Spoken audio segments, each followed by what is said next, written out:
Hi.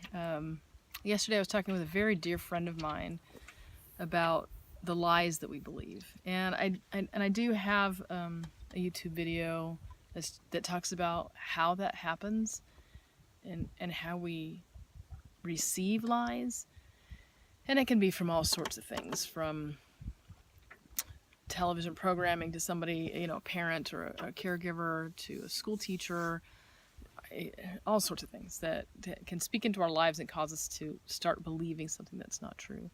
And if we have multiple situations in our lives, that exacerbates it. And I was just thinking today, what keeps us believing the lies? Why is it so hard for us to let go of the lies? And often it's because it strikes us at such a very, very deep place. And we believe something that impacts us so greatly. And the reality is that it's a matter of how it feels.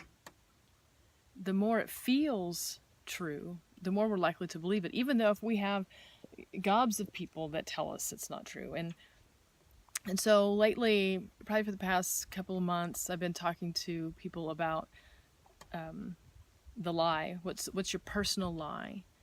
And helping people identify their personal lie. And so I have two that I struggle with. One is you're going to look foolish, and I was aware of that. And then the other one is you're inadequate.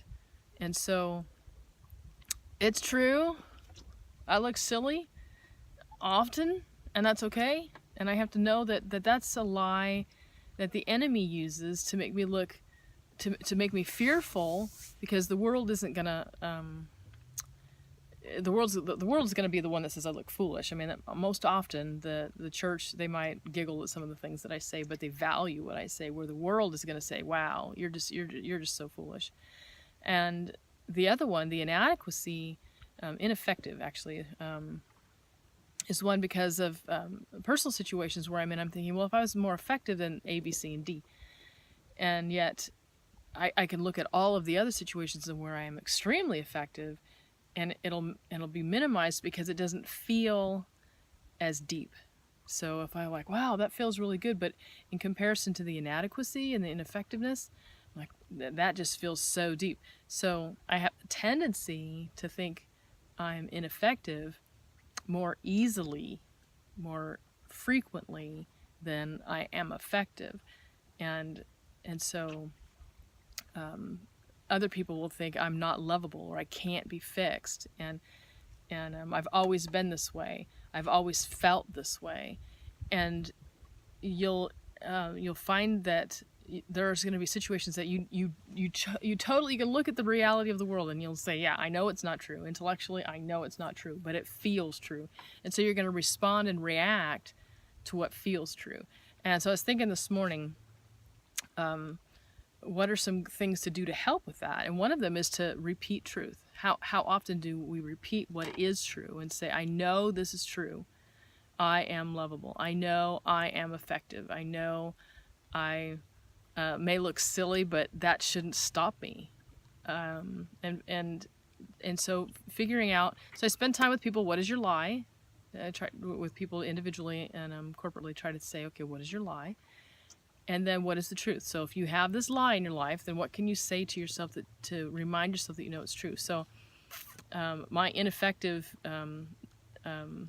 mentality that impacts me is thwarted by this message that this young lady gave me one time. And she says, I have a word from God for you. God says what you're doing makes him smile. And so I wrote that on the back of my door at home, so as I'm leaving the house, I can remember what I'm doing makes God smile. So if I'm ineffective, would God be smiling? If I was always ineffective, and I was just wasting my time, wasting my life, would God be smiling at what I'm doing? I don't think so.